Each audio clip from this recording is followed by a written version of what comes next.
And the chat, a lot of the chat, this is probably gonna be breaking news for a lot of people. Okay, this is breaking news for a lot of people. So we have a fantastic friend, contributor of the channel, Alia Aloha. She's amazing, and she's a subscriber to Matthew Belloni's Puck website. Okay, and for those of you that aren't aware, Matthew Belloni is very much a Hollywood insider. This guy has talked about going to lunches with Bob Iger. Okay, so this guy is not just some average schmuck on the internet. He very much knows what he's talking about, and I think he was an editor for one of the Hollywood trades back in the day. Very connected to the Hollywood establishment and the elite. Very much, big time. So, Dre, I'll let you do the honors and read a snippet from one of his latest I don't know what you call it, blogs, Updates? I guess, Yeah. update article. Yeah. Read that and we're going to talk about it because this is dope. Yep, for sure. Per Eric Gardner of Puck, in regards to Hulu, Marvel, Comcast, and Disney, quote, I can't say for certain what will happen, but over the past couple of weeks, I've heard from a couple of insiders that Comcast has something that Disney desperately wants, certain Marvel rights. And there's been some discussion about a swap. Now, if you'll remember, Bob Iger was actually asked about this at the last annual shareholders meeting. And if you remember Iger's kind of cheeky response to that, he's like, ooh, I like the way you think, but I can't go further. And we all kind of speculated, ooh, that may be, maybe it's there's a chance that what that was those negotiations were taking place actively, right? And in order not to step on them, don't talk about it much from there. I think that's what's going on here. I think it's not just about the Hulk theatrical rights, for example, which I'm sure they want as well, Right. And Hulu and all that good stuff, right?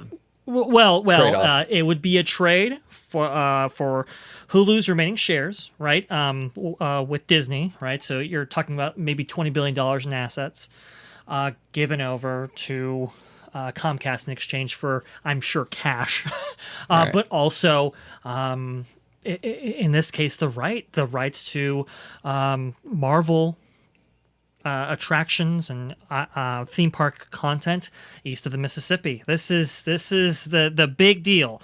This is the big deal that has been, let's say, restraining Disney's investment in this area when it comes to its theme parks. Right? We have a 14-acre land for Star Wars Galaxy's Edge, for example. Right? Why don't we have something of scale and substance in the same way that we do for Marvel? Even though it's far bigger than Star Wars is right now. You're talking Right. about the most successful film franchise that the world has ever seen. Why haven't they capitalized on it more?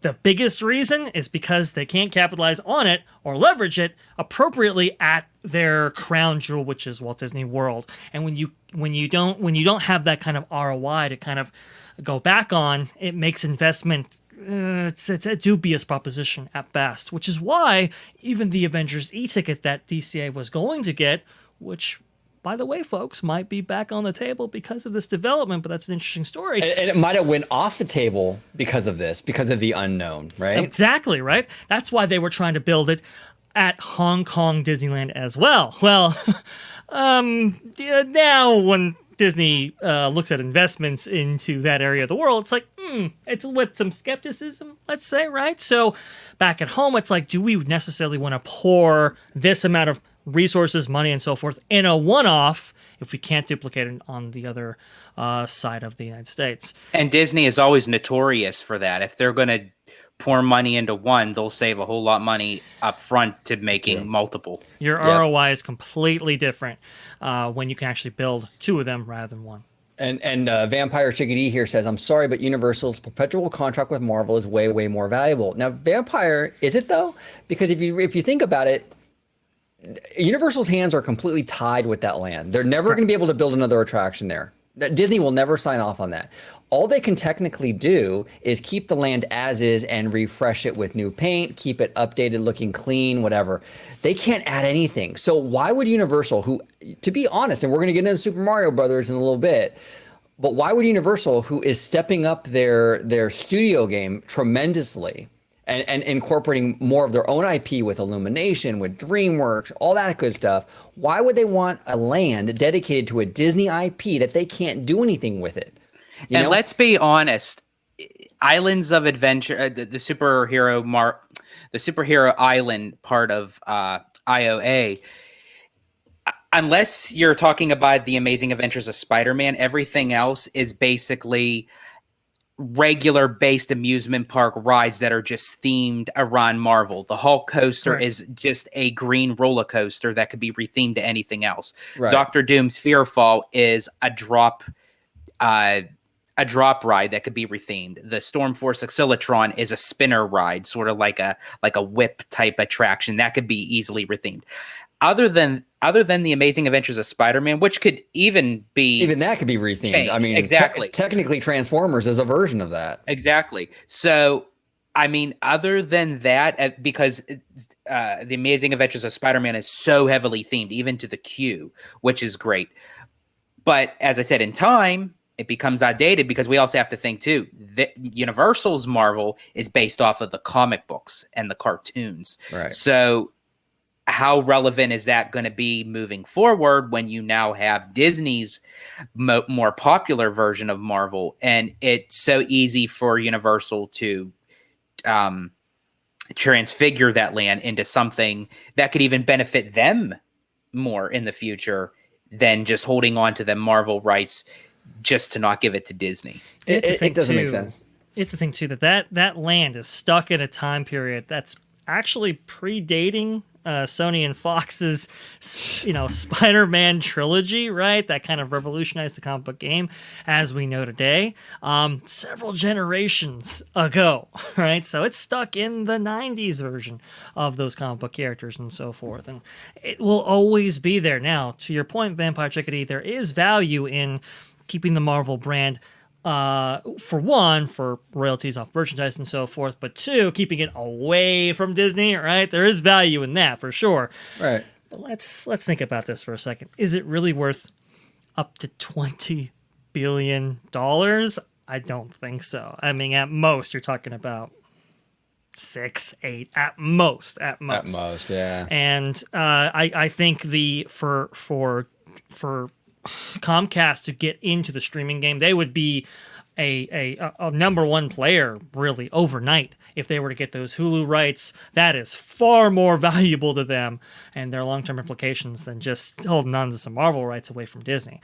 It is advantageous for both sides to actually accomplish this deal in this way.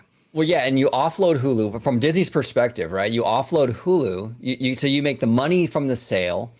And then then it's perpetual money for God knows how long, because now Comcast has to pay a licensing fee to play things like Family Guy, to play the FX stuff, to play the Fox stuff. So now all that Disney content that's on Hulu, Comcast will pay a licensing fee to Disney. So it's beneficial for Disney. It's beneficial for Comcast because now they're, like you said, Ray, they're a big player in this streaming game. Mocha Bean here says, what will happen to Peacock if Comcast gets Hulu?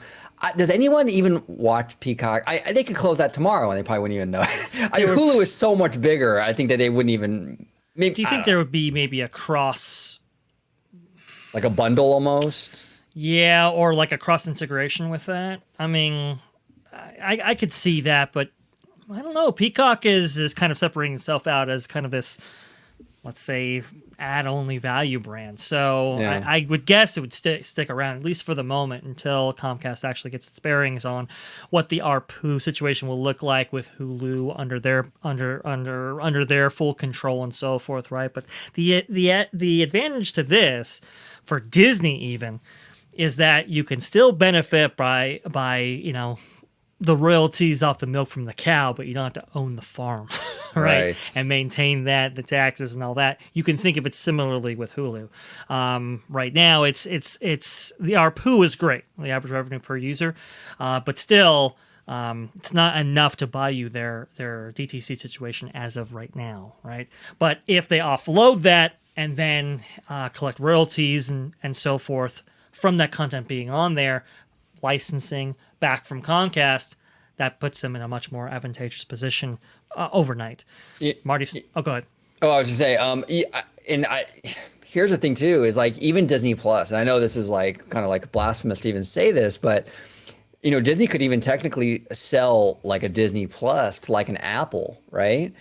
And then and then Apple would have to pay those licensing fees to basically house that content. Correct. And people might think, oh, that's crazy though. It's Disney Plus. Why would they would never sell it?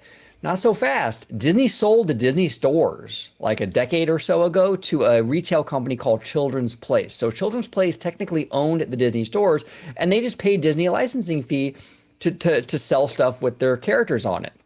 Why wouldn't Disney maybe even consider selling Disney Plus?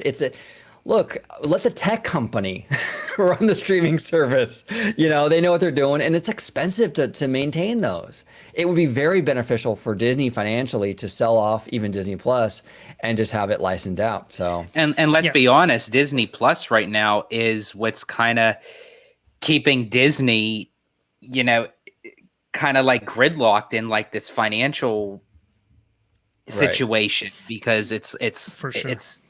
It was a huge success with the numbers hitting and everything when it first opened, because due to the situation, no one can really go out and do anything. So what more can you have? As time progressed, it's almost like becoming more of a hindrance to them. But even under those conditions, George, it still wasn't profitable. And that's kind of crazy to think about, right? So it's like, this thing is a drag right now. Obviously, Iger has plans to turn it around and make it profitable. As he's repeated many times before, they will achieve profitability, at least from what they're saying, their projections and so forth, by Q4 2024. But again, it's like, even if you're profitable, though, how profitable are you considering the amount of cost that you're actually sinking into this? It's taking away from all your other investments. So it's something that I think needs to be addressed. And OG, I don't think that's outside the realm of possibility, your scenario with Apple actually on Disney Plus. But for this Hulu thing, this needs to be addressed. There is I believe, a contractual stipulation that this be addressed by 2024. The ownership between Disney and Comcast regarding Hulu. Right now, Comcast owns 33%. Disney owns the remaining 66% or so. This has to come.